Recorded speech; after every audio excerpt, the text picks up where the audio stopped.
मंगलवार का दिन सेटअप कैसा लग रहा है? एक दिक्कत की बात है, अभी कंचन के पास जाऊंगा, सारे नतीजे आएंगे कि टाटा स्टील अच्छा, कोल इंडिया अच्छा, पर अच्छे में आपको जरा देखना है, सबके प्रॉफिट गिर रहे हैं बाय द वे।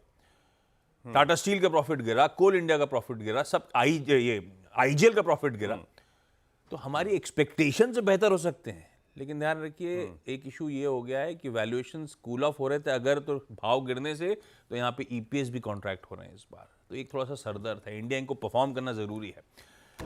वीरू, कैसे अप्रोच करूं मार्केट्स को भाई?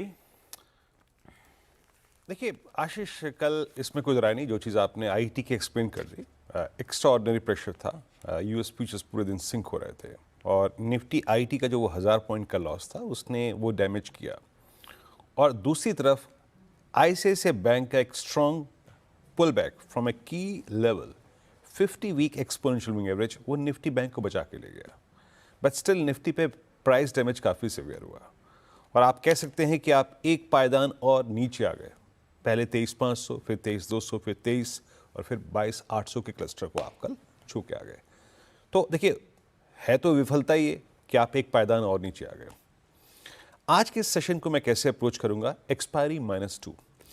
देखिए, कुछ देर पहले आपने एक बात का जिक्र किया था जिसको आपने काफ़ी तवज्जो दी हुई थी कि एफआईएस ने सब्सटेंशियल शॉर्ट कवर किया, लेकिन ये शॉर्ट कवरिंग एफआईएस की इंडेक्स में अभी तक कोई मीनिंगफुल थ्रस्ट जनरेट नहीं कर पाई है। आज से 4 रोज पहले ऐसा ही हुआ था, 30,000 कॉन्ट्रैक्ट शॉर्ट कवर हुए थे, लेकिन उसके बाद फिर सेल ऑफ आया।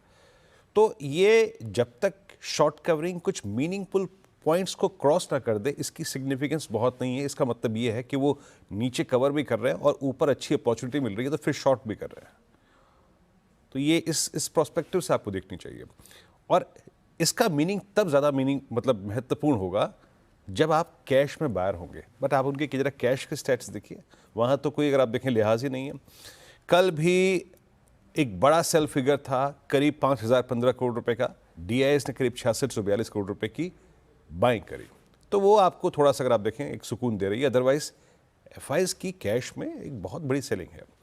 जहां तक उनके इंडेक्स फ्यूचर्स के आंकड़े का सवाल है, नो डाउट उन्होंने कल शॉर्ट कवर किए, लेकिन मैं इसको तब तवज्जो दूंगा जब कोई मीनिंगफुल कॉल आउटर्स का जोन कटेगा। कल एफआईएस ने इंडेक्स 34 करोड़ का बेचा, 30,000 कॉन्ट्रैक्ट शॉर्ट कवर किए, 7500 कॉन्ट्रैक्ट लॉन्ग किए। हाँ, स्टॉक फ्यूचर्स में करीब 2950 करोड़ रुपए की सेलिंग, लेकिन जो 40,000 कॉन्ट्रैक्ट लॉन्ग है ये मोर और लेस हेज है। आप कैश में सेलर हैं, आप इंडेक्स के सेलर हैं और आप स्टॉक फ्यूचर्स में बायर हैं। Just it's a complete hedge. आज के सेशन में जब हम एक पायदान नीचे आ चुके हैं, आपके पास थोड़ा सा आईसीआईसीआई बैंक का कंफर्ट है, कुछ और स्टॉक फ्यूचर्स में शॉर्ट कवरिंग का कंफर्ट है। लेट्स सी आईटी कैसे बिहेव करता है आज। मैं सारा दारोमदार छोड़ देता हूं लेवल्स पे। कल 23,000 की कॉल, कल 23,100 की कॉल सबसे स्ट्रॉन्ग तरीके से सेल हुई है। इवन 22,900 की कॉल बहुत तहजीब से सेल हुई है। आउटस्टैंडिंग वाई करीब 91 लाख का। नीचे 22,800 का, क्योंकि पुट राइटर कल भी ओआई शेड करके गया है, तो मैं अभी भी इस बात को लेकर आश्वस्त नहीं हूं कि we have a strong meaningful base at 22800। जब तक ये पुट राइटर नहीं आएगा तब तक कहना मुश्किल है। फॉर दिस डे एटलीस्ट मैं नहीं कह सकता। मैं ये कह सकता हूं कि पुट कंसंट्रेशन 22,800 पे है और उसके बाद अगर कहीं पर है तो वो है 22,500। कोई मीनिंगफुल सपोर्ट हमारे पास एवरेजेस का है ही नहीं। यहाँ पे मेरी अप्रोच क्या रहेगी? ये देखिए पिरामिड्स, आशीष, कंप्लीटली ग्रिप है इन दो कॉल राइटर्स की। पुट राइटर्स 22,800 पे, देन 22,500 पे। थोड़ा आज बाजार को खुलने के बाद जज कीजिएगा, कल के डैमेज के बाद आईटी कैसा कर रहा है, आईसीआईसीआई बैंक कैसा कर रहा है, एचडीएफसी बैंक कैसा कर रहा है। RS1 जब तक आशीष है मौजूद स्क्रीन पे, मेरा टेक्सचर वही रहेगा सनराइज का। बट फिर कह रहा हूं, शॉर्ट को करने का एक तरीका होता है, परफेक्ट लेवल पे, हाई ट्रेजेक्टरीज पे, एक डिसेंट स्टॉप लॉस के साथ। RS1 है, इट्स 22976 एंड 23045। ये जब तक है स्क्रीन पे, इट्स सनराइज टेक्सचर। हाँ, अगर 23,045 कटा तो एक स्विंग टुवर्ड्स 133 और 210 पॉसिबल है। ये पिक्चर मैं अभी भी ड्रॉ कर रहा हूं कि एक शॉर्ट कवरिंग से वहां तक आ सकता है और हम 210 के ऊपर अगर सस्टेन करें तो हम 20 डेमा का अटेम्प्ट लेंगे। बट नीचे अगर हम शॉर्ट कर रहे हैं और शॉर्ट ऑन राइज कर रहे हैं एक परफेक्ट लेवल पे, तो अभी हम जिस टारगेट पे फोकस कर रहे हैं आशीष, क्योंकि 22,800 पे अभी भी मीनिंगफुल पुट राइटिंग नहीं है। As of now it's 741 and 691 in first instance. अब आते हैं निफ्टी बैंक पर। देखिए निफ्टी बैंक कल खुल के बेस 1 तक गया और आईसीआईसीआई बैंक ने एग्जैक्टली अपने 50 वीक एक्सपोनेंशियल मूविंग एवरेज को लो क्रिएट करके पुल बैक दे दिया। अब याद रखिएगा आईसीआईसीआई बैंक बीते 5 साल में इस एवरेज के नीचे कभी भी नहीं गया है और कल रिवर्सल आया है टूरिडिमा से। सो आज के निफ्टी बैंक के ट्रेड में एक नजर आपकी आईसीआईसीआई बैंक पर होनी चाहिए। कॉल आइटर्स को देखिए कहां पर प्लेस थे, प्लीज लेके आइए। स्टिल 49,000 का कॉल आइटर नीचे आ चुका है 48,500 पे, बट स्टिल 48,000 पे कल बहुत स्ट्रॉन्ग पुट राइटिंग हुई है thanks to ICICI bank. Approach करेगी एज पर द टेक्सचर, क्योंकि अभी भी मेरे पास एक मीनिंगफुल बाइंग और सपोर्ट का अगर आप देखें कोई बहुत बड़ा कारण नहीं है।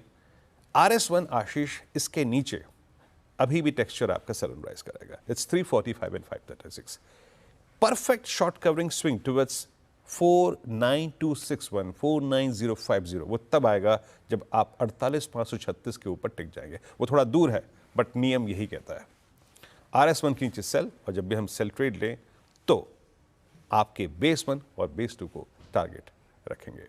आशीष बढ़िया, ये है निफ्टी बैंक का हमारा अप्रोच। ये रिस्पाइट कितनी टिकाऊ है जो गिफ्ट निफ्टी दिखा रहा है, ये तो कंटिन्यूस सेशन बताएगा, लेकिन बड़े फ्रेजाइल ग्राउंड पे खड़े हैं हम लोग। दिक्कत काफ़ी है भारतीय बाजारों के लिए। कंचन से जान लिया जाए दोनों निफ्टी के नंबर्स, वो टाटा स्टील, वो कोल इंडिया कैसे लग रहे हैं। Kanchan good morning. Good morning sir. Numbers वैसे खराब आए हैं लेकिन अनुमान से बेहतर है। अगर टाटा स्टील के रेवेन्यू की तरफ देखा जाए तो यहाँ पे 3% का घाटा हमें देखने को मिला है। इनफैक्ट जो नेट प्रॉफिट भी है वो 43.4% तक हमें लुढ़कता हुआ दिखाई दिया है। 295 करोड़ प्रॉफिट रजिस्टर किया गया है। एबिटा की तरफ नजर डाली जाए तो 5.8% का कॉन्ट्रैक्शन यहाँ पे भी नजर आया है और YoY बेसिस पे जो मार्जिन है वो 0.3% तक हमें फिसलते हुए दिखाई दिए हैं। 11% पे जो मार्जिन है वो रजिस्टर किए गए हैं, लेकिन जो कंपनी का घाटा है वो कहीं ना कहीं हमें कम होता हुआ दिखाई दिया है। 126 करोड़ पे लमसम लॉस कंपनी का है as compared to 334 crore on YoY basis. Coal India के नंबर्स की तरफ नजर डाल लेते हैं। यहाँ पे कंपनी का नेट प्रॉफिट 17.5% घटता हुआ नजर आया है 8,491 करोड़ पे। रेवेन्यू में 1% की कटौती देखने को मिली है। ऑपरेशनल नंबर सबसे पहले एबिटा की तरफ नजर डाली जाए तो 5% का कट भी हमें यहाँ पे सीधा सीधा देखने को मिला है और मार्जिन भी यहाँ पे हमें कॉन्ट्रैक्ट होते हुए दिखाई दिए हैं 34.4% वर्सेस 35.9% और इसके साथ ही साथ कंपनी ने करीबन 5.60 रुपीस पर शेयर डिविडेंड का भी ऐलान कर दिया है। और भी बहुत सारे रिजल्ट्स हैं जो कंचन आपको 8:30 बजे डिटेल में समझा रही होंगी, लेकिन ये दोनों निफ्टी के नंबर्स में हमें रिएक्ट करना है। एक्सपेक्टेशन से बेहतर लेकिन अपने आप में वीक। देखते हैं कैसे बिहेव करेंगे स्टॉक्स। क्विकली छोटा सा ब्रेक के उस पर जब लौट के आएंगे तो आज का इवेंट्स कैलेंडर और साथ साथ कमोडिटी स्ट्रैटेजी।